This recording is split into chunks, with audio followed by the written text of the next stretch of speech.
ধর্মীয় ভাবগম্ভীর্যে দেশ জুড়ে উদযাপন হচ্ছে ঈদুল আজহা। জাতীয় ঈদগাহে প্রধান জামাতে অংশ নেন প্রধান উপদেষ্টা সহ ধর্মপ্রাণ মুসল্লিরা। ধনী গরিবের ব্যবধান ভুলে সকলে একসাথে দাঁড়িয়ে নামাজ আদায় করেছি। সবাই যেন আমরা সুস্থ থাকি, ভালো থাকি, দেশে যেন কোনো রয়জাতপূর্ণ কোনো কিছু না থাকে, আমরা ভালোভাবে বাঁচতে চাই। আল্লাহ পাক সবাইকে যেন সুস্থ রাখেন, সর্বোপরি দেশের সবার মঙ্গল কামনা করেছি। পরিবারের জন্য ভালো দোয়া করছি, যে দেশের মঙ্গল হয় এই দোয়া করছি। ত্যাগের মহিমা ও আল্লাহর সন্তুষ্টি লাভে সারা দেশে পশু কোরবানি দিচ্ছেন মুসলমানরা। বর্জ্য অপসারণে তৎপর পরিচ্ছন্নতা কর্মীরা। ঈদ আনন্দ নেই আবু সাইদের পরিবারে। নতুন জামা আর পছন্দের রান্নার স্মৃতি হাত রেখাচ্ছেন বাবা মা। বিষাদ অন্য সব শহীদ পরিবারেও। গাজা ঈদের দিনেও ইসরায়েলি বর্বরতায় প্রাণ গেল ৪২ জনের। ঈদুল আজহা উদযাপনের সুযোগ পায়নি ফিলিস্তিনিরা। এবং বিশ্বকাপ বাছাই এবার ধাক্কা খেল ইতালি। প্রথম ম্যাচেই নরওয়ের কাছে ৩-০ গোলে হেরেছে ৪ বারের চ্যাম্পিয়নশিপরা। ঈদ মোবারক। দেখছিলেন শিরোনাম সংবাদ দুপুরের, সঙ্গে আছি আমি রাবেয়া ইসলাম স্নেহা। এবার বিস্তারিত। ভেদাভেদ ভুলে ত্যাগের মহিমায় উজ্জীবিত হয়ে জাতীয় ঈদগাহে ঈদুল আজহার প্রধান জামাতে অংশ নেন ধর্মপ্রাণ মুসল্লিরা। এই জামাতে উপস্থিত ছিলেন প্রধান উপদেষ্টা ডক্টর মোহাম্মদ ইউনূস। নারীদের জন্য আলাদা ব্যবস্থা থাকায় সপরিবারেও অনেকে আদায় করেন ঈদের জামাত। এছাড়াও বায়তুল মোকাররম সহ রাজধানীর বিভিন্ন স্থানে ঈদের নামাজ আদায় করেছেন মুসল্লিরা। ফাহিম ইউসুফের সহযোগিতায় এম এ আজিমের রিপোর্ট। সকালের শুরুতেই সপরিবারে ধর্মপ্রাণ মুসল্লিদের এ যাত্রা জাতীয় ঈদগাহ পানে। ভেদাভেদ ভুলে নানা শ্রেণী পেশার মানুষ জড়ো হন এক ছায়াতলে। প্রধান জামাতে সকলের সঙ্গে অংশ নেন প্রধান উপদেষ্টা ডক্টর মোহাম্মদ ইউনূস। সকাল 7:30টায় শুরু হয় ঈদুল আজহার প্রধান জামাত। জাতীয় মসজিদ বাইতুল মোকাররমের খতিব মুফতি মোহাম্মদ আব্দুল মালেকের পিছনে কাঁধে কাঁধ মিলিয়ে দাঁড়িয়ে পড়েন সবাই। প্রধান বিচারপতি, উপদেষ্টা পরিষদের সদস্য, সরকারের ঊর্ধ্বতন কর্মকর্তা ও বিভিন্ন রাজনৈতিক দলের নেতারাও নামাজে অংশ নেন।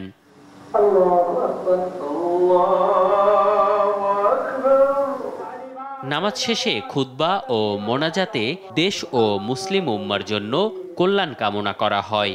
ঈদগাহে নামাজ পড়ি, এখানে মাঠের মধ্যে সকলের সাথে একসাথে নামাজ পড়ে আনন্দ অনুভূতিটা আসলে অন্যরকম। নামাজ না পড়লে ঈদের আনন্দটা অনুভবই করা যায় না। ডক্টর ইউনূসকে ছোটবেলা থেকে দেখেছি, শুনেছি।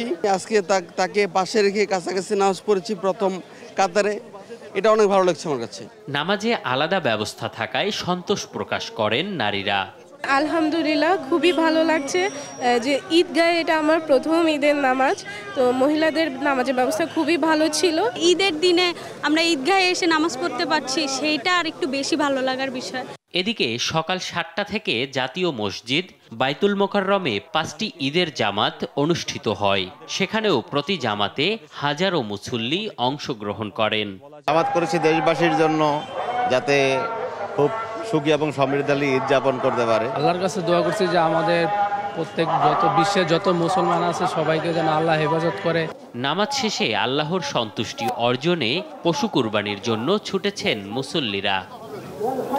এম এ আজিম, দেশ টিভি, ঢাকা। ত্যাগের মহিমায় সারা দেশেও অনুষ্ঠিত হয়েছে ঈদুল আজহার জামাত। এতে নামাজ আদায় করেন ধর্মপ্রাণ মুসল্লিরা। কিশোরগঞ্জের শোলাকা ঈদগাহে উপমহাদেশের বৃহত্তম ঈদ জামাত অনুষ্ঠিত সকাল 9টায়।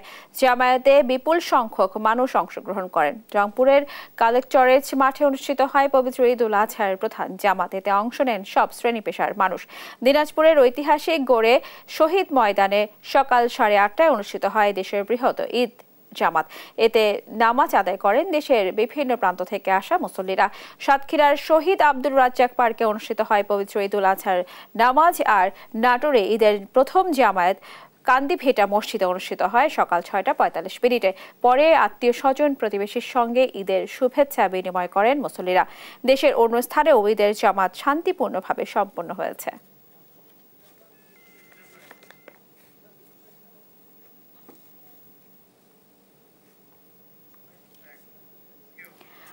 রাজধানীর 2 সিটি কর্পোরেশনের একযোগে চলছে পশু কোরবানি ও বর্জ্য অপসারণের কাজ। ঈদের দিন সকাল থেকেই ঢাকার বিভিন্ন আবাসিক এলাকা ও সড়কের দুই পাশে পশু কোরবানি করছে নগরবাসী। সিটি কর্পোরেশনের পাশাপাশি অনেকেই ব্যক্তিগতভাবে বর্জ্য অপসারণের কাজ করছে। কোরবানির পশুর বর্জ্য 12 ঘন্টার মধ্যে অপসারণে সর্বোচ্চ প্রস্তুতি নিয়েছে ঢাকা উত্তর ও দক্ষিণ সিটি কর্পোরেশন। 2 সিটি মিলে মাঠে নামানো হয়েছে প্রায় 20,000 পরিচ্ছন্ন কর্মী।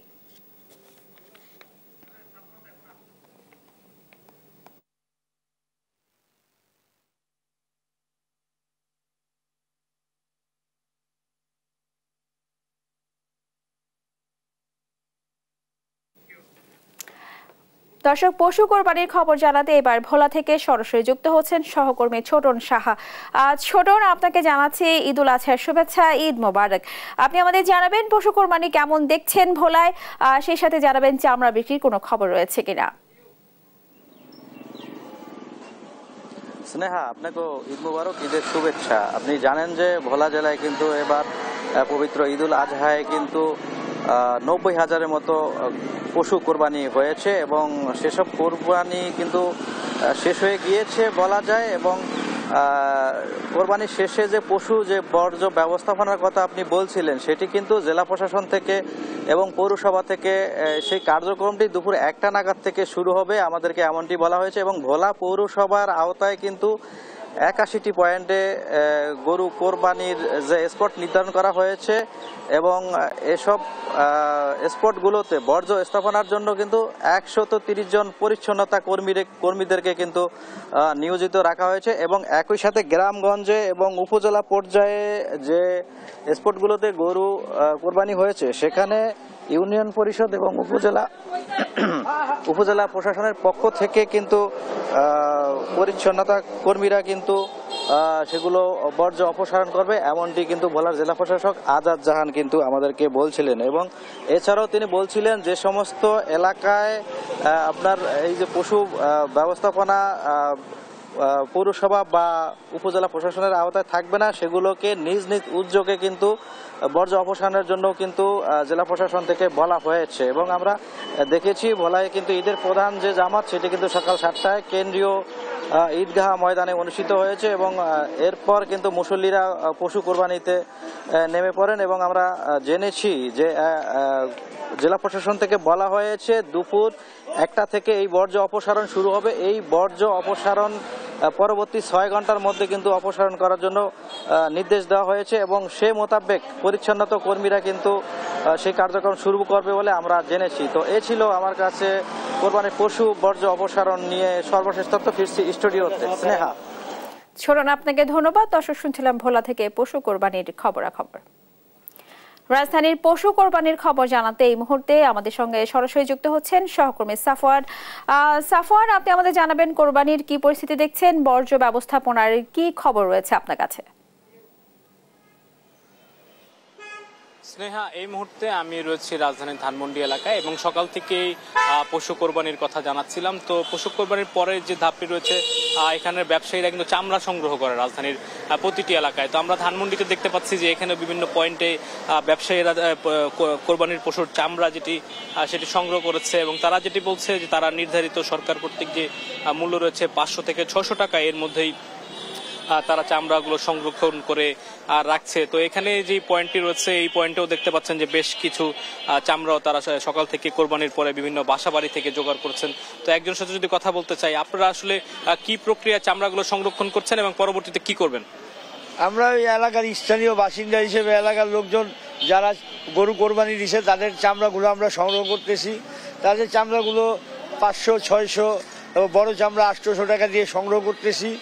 এখন আপাতত আমরা তো চামড়া সংগ্রহ করতেছি এলাকায়, এখনো কোনো যে ট্যানারির মালিক পাই নেই বা ট্যানারি থেকে যারা নিচ্চ লেভেলে কেনাকাটা করে ওদেরকেও পাই নেই। এখন আমরা কিনতেছি, বাকিটা বলতে পারতেছি না ট্যানারির মালিকরা কি চামড়া কিনবে না কিনবে না। সবসময় তো টেলিভিশনে দেখা যায় রেট দেয় 1200, 1300 লবণ দিয়ে, কিন্তু চামড়া তো আর কিনতে পারি না। চামড়া কিনতে গেলে বলে ট্যানারিতে 1000-1200 টাকা পাওয়া যায়, তোমরা 700-800 টাকা দাও কেন? ওদেরকে বুঝায় বলতে হয়, ওনারা লবণ মারা মাল নেয়, লবণ দিয়ে মাল প্রসেসিং করে নেয় 1200 টাকা করে।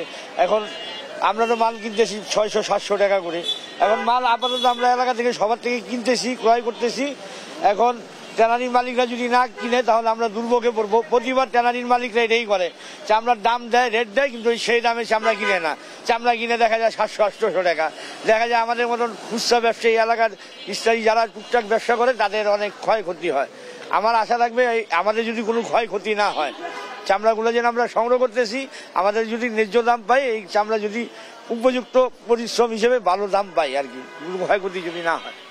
একজনের সাথে কথা বলছিলাম, তিনি খুচরা ব্যবসায়ী বলছেন নিজেকে, যেমনটি দাবি করলেন যে তারা এলাকায় স্থানীয় বাসিন্দা এবং এখান থেকে তারা বিভিন্ন গলি থেকে তারা চামড়াগুলো সংগ্রহ করে এবং পরবর্তীতে ট্যানারি মালিকদের কাছে বিক্রির জন্য কিন্তু এখানে বিভিন্ন স্তূপ করে রাখা হয়। তো এখন পর্যন্ত তারা সংগ্রহ করছেন চামড়া। একই সাথে কিন্তু রাজধানীতে কোরবানির যে কাজ সেটিও কিন্তু চলছে। তো সন্ধ্যা নাগাদ তারা হয়তো এখান থেকে যে পশুর চামড়াগুলো সেটি যারা বড় ব্যবসায়ী রয়েছে বা ট্যানারি মালিক রয়েছে তাদের কাছে হয়তো তারা বিক্রি করবে। তো আমার কাছে স্নেহা, রাজধানীর পশু কোরবানি, বর্জ্য ব্যবস্থাপনা এবং চামড়া সব মিলিয়ে ছিল সর্বশেষ খবর। সাফওয়ান, আপনাকে ধন্যবাদ। দর্শক, শুনছিলাম পশু কোরবানি এবং চামড়া সংগ্রহের খবরাখবর। মৌলভীবাজারের কুলাউড়ায় নিজ বাড়িতে ঈদ উদযাপন করেছেন জামায়াতের আমির ডাক্তার শফিকুর রহমান। শনিবার কুলাউড়া উপজেলার তুলাপুর ঈদগাহে ঈদের নামাজ আদায় করেন তিনি। এ সময় সাংবাদিকদের প্রশ্নের জবাবে তিনি বলেন, জাতি যেন তেন নির্বাচন চায় না। আমির আরও বলেন, বিচার সংস্কার, জুলাই ঘোষণাপত্র বাস্তবায়ন ও ভোটের মাঠ সমতল থাকলে রোডম্যাপ অনুযায়ী নির্বাচন সম্ভব হবে। পরে নিজ গ্রামের মানুষের সাথে কুশল বিনিময় করেন তিনি।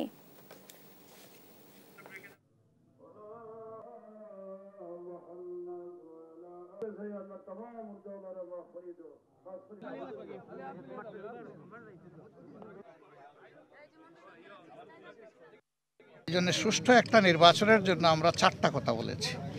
সংস্কারটা হতে হবে, বিচার দৃশ্যমান হবে, তারপরে জুলাই যেটা ঘোষণা সেটা হবে, এরপরে নির্বাচনের সমতল মাঠ, সবার জন্য সমান মাঠ তৈরি করতে হবে।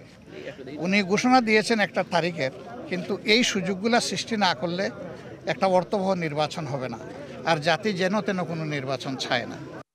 চারপাশে ঈদ আনন্দ, পরিবার স্বজনদের পদচারণায় মুখর প্রতিটি বাড়ি, পাড়া, গ্রাম। আনন্দ আড্ডার হইচয়ে মাঝে সবাই। কিন্তু প্রতি ঈদে যার হাতে নতুন জামা জুতা পেয়ে বাবা যেতেন ঈদগাহে, মা যেতেন পছন্দের রান্না, সেই স্মৃতিগুলোই ফিরে আসছে প্রতিটি ক্ষণে মুহূর্তে। শূন্য বাড়িতে আনন্দ ছুঁতে পারছে না বাবা মা আর স্বজনদের। বলছি জুলাই আন্দোলনের প্রথম শহীদ আবু সাইদের পরিবারের কথা। বিস্তারিত রফিকুল ইসলামের প্রতিবেদনে। ছবি তুলেছেন মাহমুদ রকি।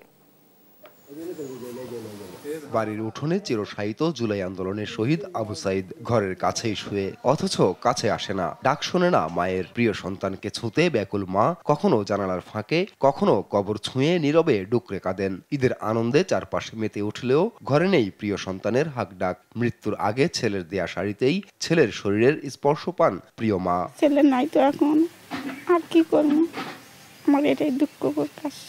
চল বেড়া করা করছে, আগ্নেয় ঘরে, বাথরুমে, কলে পড়ে, ছেলে মনে পড়ে,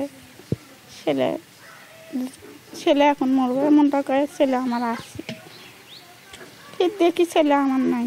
ছেলেহারা মায়ের আকুতি আর শোকার্ত বয়োবৃদ্ধ বাবার চোখের জলে ভাসে বাড়ির আঙিনা, কবরস্থান। বিশ্ববিদ্যালয় পড়ুয়া যুবক ছেলের লাশ বাবার কাঁধ মারিয়ে কবরে নেয়ার আসমান ভাঙা স্মৃতি ভুলতে পারেন না বাবা মকবুল হোসেন। ছেলে আমার এবার নাই, তাতে আবার অন্তরটা খুব খালি। ঈদের আনন্দ অনুভব হচ্ছে না, দুঃখ বোধ হচ্ছে।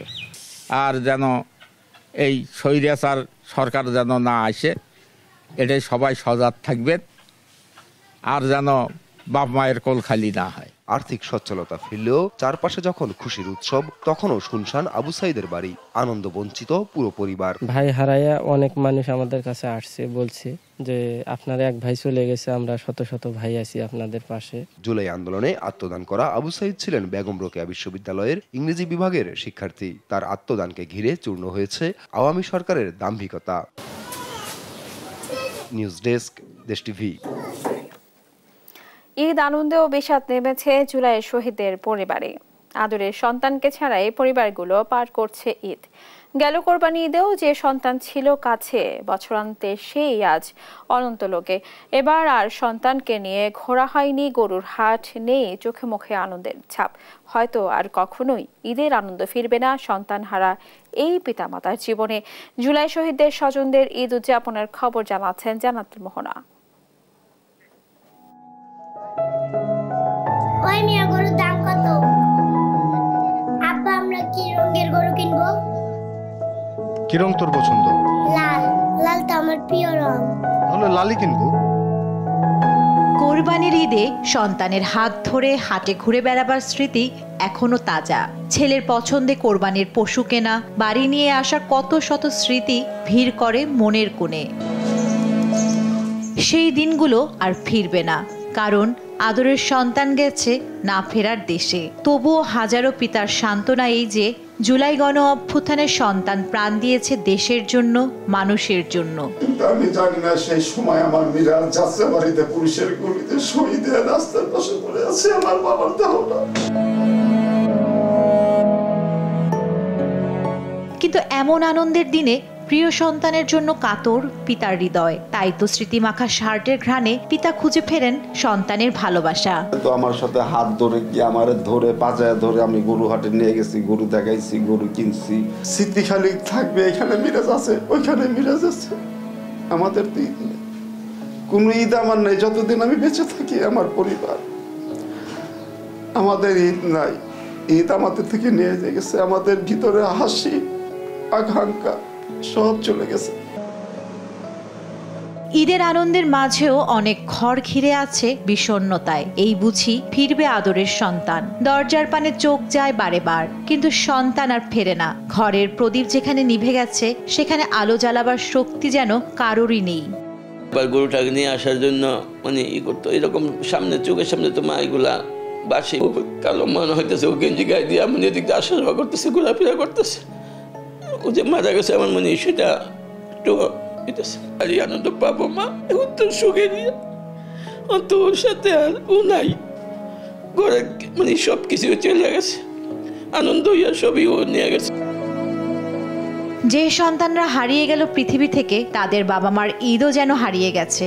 আনন্দই এখন তাদের কাছে বড় বিষাদ। পিতার কাঁধে সন্তানের লাশ আর যেন কাউকে বইতে না হয়। পৃথিবীর সব সন্তানরা থাকুক নিরাপদ, এই হোক জুলাইয়ের প্রেরণা।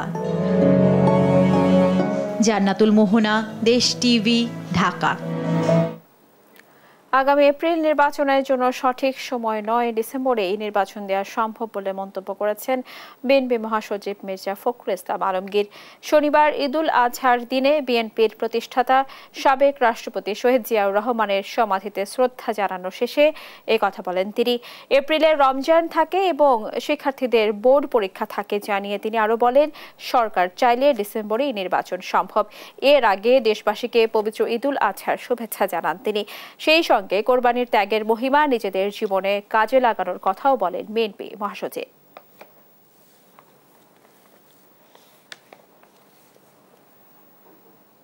ডিসেম্বরের মধ্যে এই নির্বাচন চেয়েছিলাম, জনগণের প্রত্যাশাও তাই ছিল।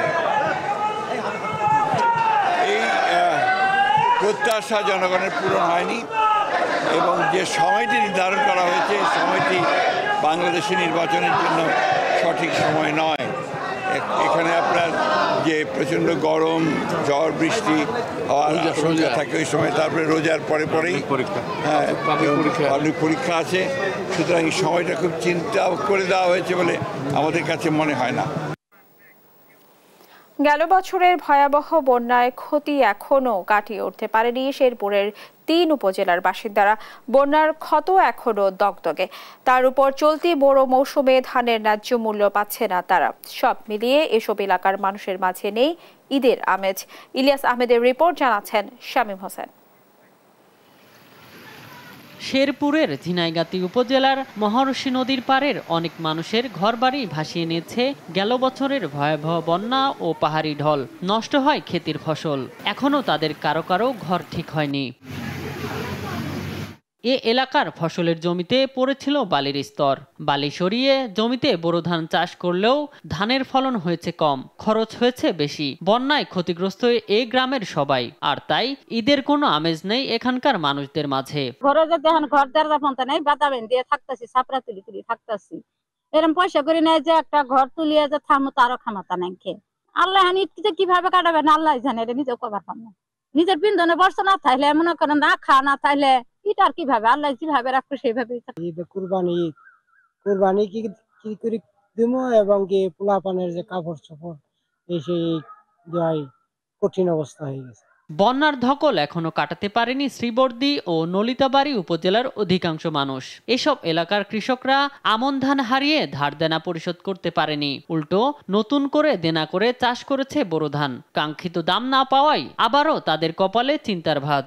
তারা ঋণ দফা করে আবাদ ফসল করে, কিন্তু গতবারের ঋণই পরিশোধ করা হয়নি। এবার আল্লাহ তাআলা যা ধান দিছে ফসলে, এখন মনে করেন ধানের দাম কম হওয়ার কারণে এই কৃষকের মাথায় হাত। গত বন্যায় ভাঙ্গে গেছে গা, ওটাই তো এখন ই করে পাচ্ছি না, মানে এখন যে আবার ধানের আবাদ করছি তার তো দাম কম। আমরা মানুষ না কি এটা কোনো মনে হয় কোনো